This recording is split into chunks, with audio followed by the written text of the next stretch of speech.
Mother tongue interference in the acquisition of English as a second language is a really important concern for every individual who is trying to learn English as a second language other than their mother tongue.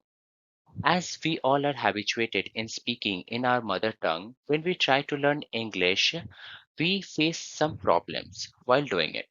That is because there are many difference in between our mother tongue and English as a language. So when we are trying to learn English as a second language, there are many difficulties which we get and we can say we are offered because of speaking in our mother tongue. So in this video, we are going to show you how we can overcome those situations and learn English as a second language effectively so that we can communicate with each other in a better way.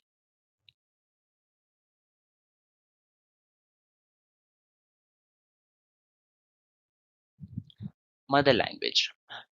We all know that how important is mother language for any individual. Mother language is a city to the building of which every human being brought a stone. When we grow up, we learn to speak our mother language, through which we communicate with each other during our early stages. But when we grow up, we need to learn some other languages rather than our mother language because in a country like India, where there is a vast culture, there are different languages spoken in different regions of India. So it is not possible for a single individual to learn all those languages so that we can communicate with each other. So we have declared English as a second language to which we can communicate with each other effectively. If you talk to a human in language, he understands that, goes into his head. If you talk to him in his language, that goes into his heart. So a mother tongue, a mother language for an individual is so important and is so close to his heart that a person intends to speak in his mother language when he is in his emotions or when he wants to express his sufferings or emotions to other persons. So we use mother language to express our feelings mostly.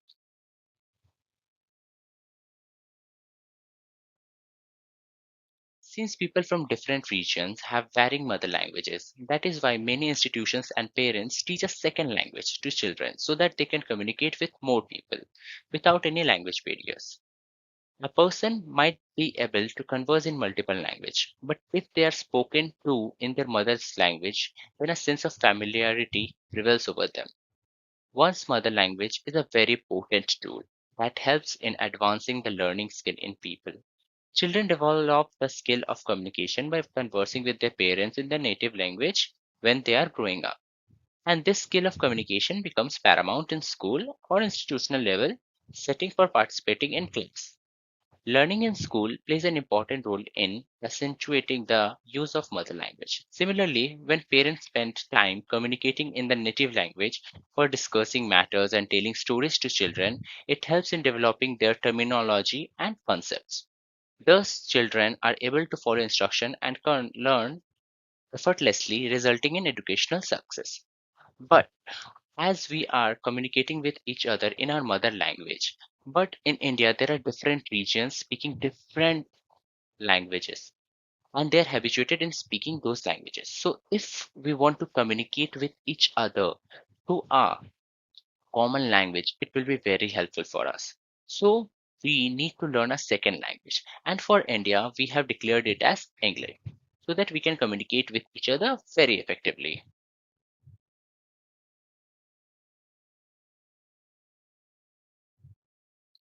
Second language acquisition. Grayson. Grayson is an English philosopher. Grayson maintains that there are three operational internal processes when learners acquires second language. These are the monitor, filter, and organization. Now we will discuss what is monitor, filter, and organizer. The monitor is responsible for conscious learning and has nothing to do with acquisition. Brown claims that filters are responsible for extent in which the learner's acquisition of the second language is influenced by the social circumstances such as motivation and affective factors like anger and anxiety. The organizer determines the organization of the learner's language. It organizes the uses of incorrect grammatical instruction and provisional precursors, grammatical structures, the systematical occurrence of errors in the learned item. There,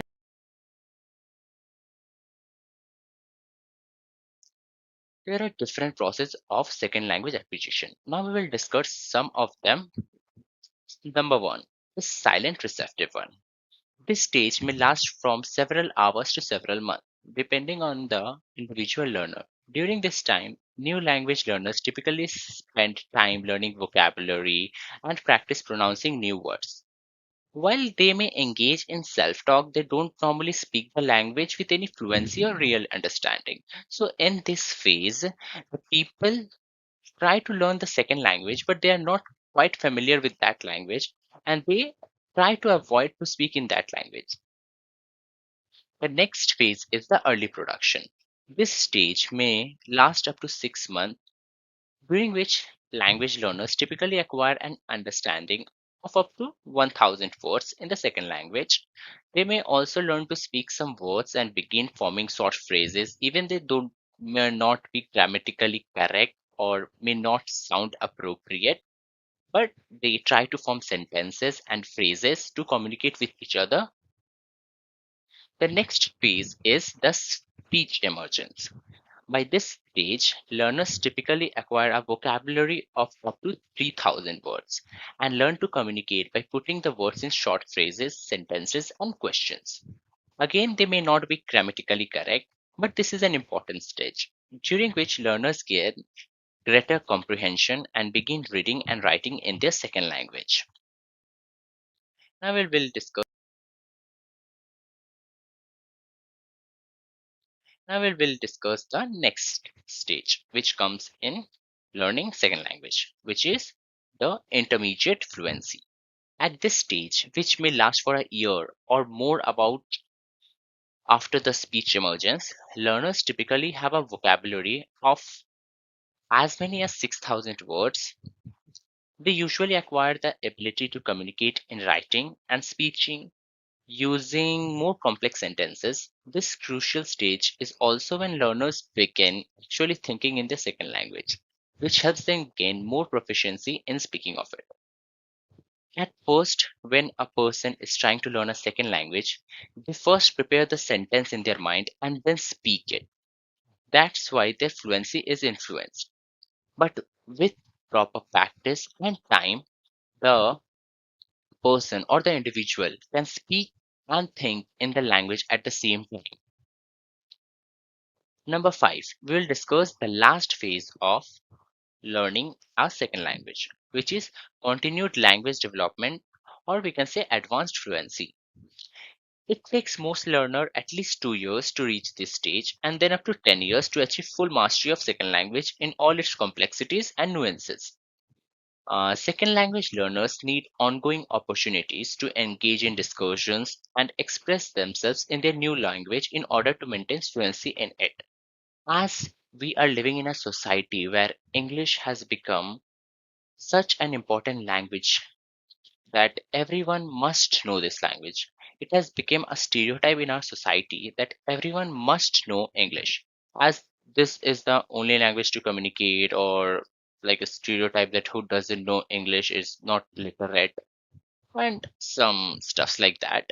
But we should always know that our mother tongue is very important for us. We need to speak in our mother tongue, but as we need to effectively communicate with each other to make them understand our feelings, our words, our phrases, our emotions, our sufferings, everything, we need them to understand us as well.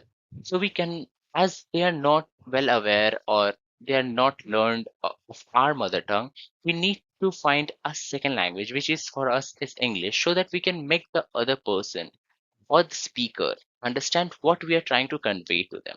So, a second language acquisition other than your mother tongue is very important for every individual.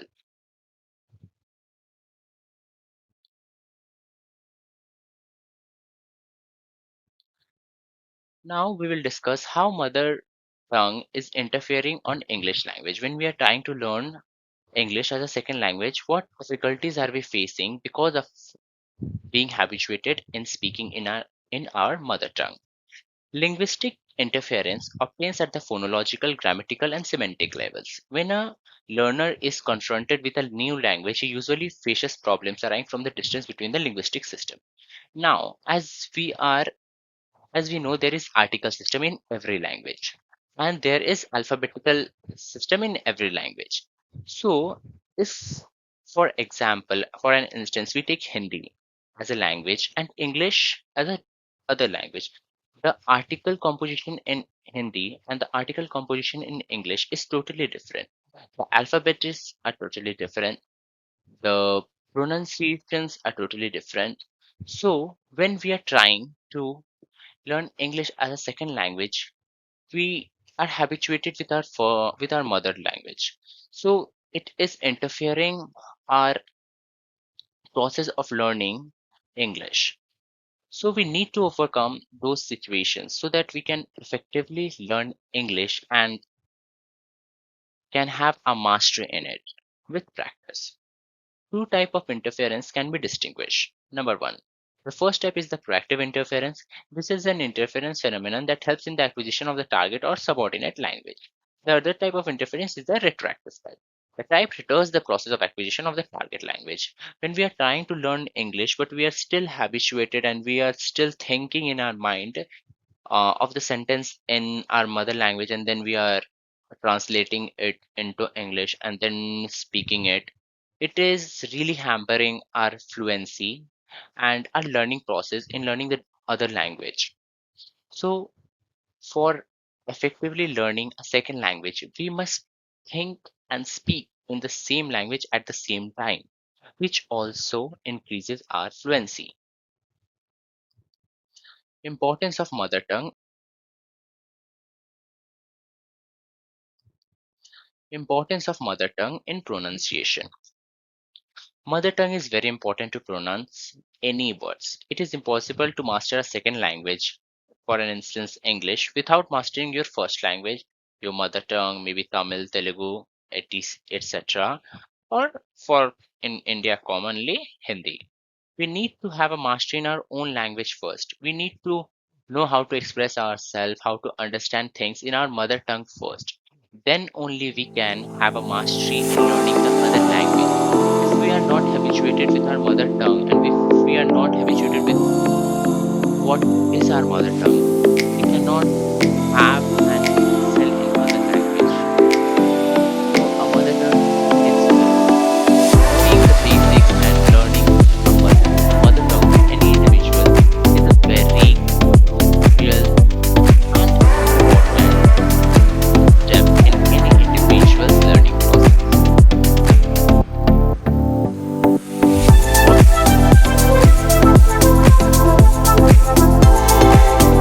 What importance of mother tongue?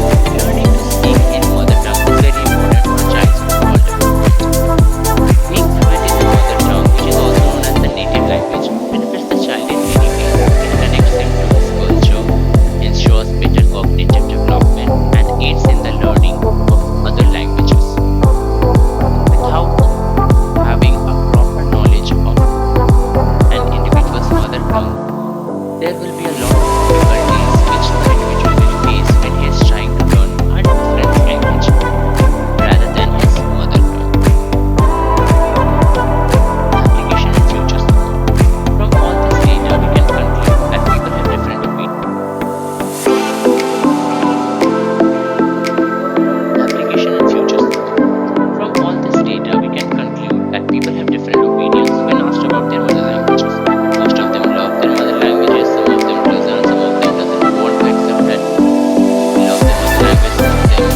we take certain fruitful steps to protect our own mother languages.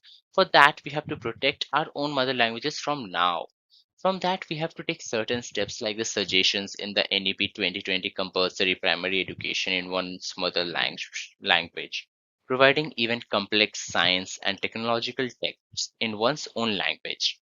People should not be inferior to converse in their mother languages. Our mother language is our, but as we need to effectively communicate with other people with different mother languages, we need to have a common language which we both can understand and really like understand each other's thing, what the other person is trying to convey to us.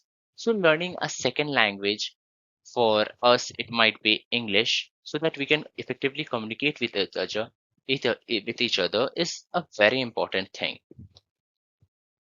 So acquisition of second language other than your mother tongue is very important for any individual's development.